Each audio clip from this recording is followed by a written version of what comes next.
Hello guys, আমরা আজকে কুমড়োর ফুলের বড়া রেসিপি করব। দেখতে পাচ্ছ আমি এখন কুমড়োর ফুল তুলছি।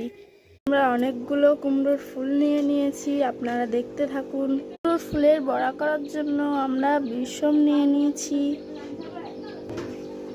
আমরা প্রথমে বেসনটাকে নিয়ে নিলাম।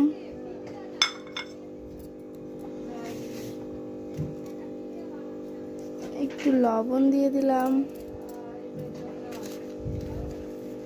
একটু হলুদ দিয়ে দিলাম,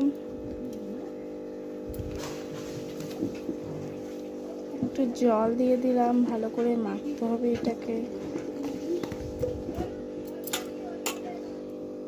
একটু খাওয়ার সোডা দিয়ে দিলাম। বেসনটা আমাদের 10 মিনিট মাখা হয়ে গেছে। আর আমরা কড়াইয়ে তেল দিয়ে নিলাম। আমি একটা ফুল নিয়ে নিলাম, এবার বেসনে আমি চুবিয়ে নিচ্ছি।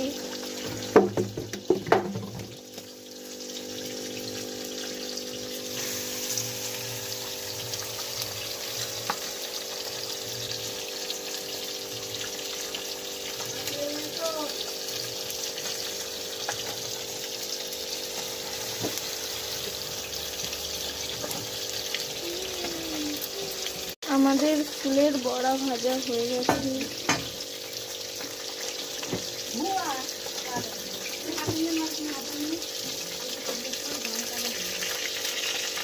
এবার আমরা নামিয়ে ফেললাম ফুলের বড়া। হ্যালো গাইস, আমাদের ফুলের বড়া রেডি হয়ে গেছে।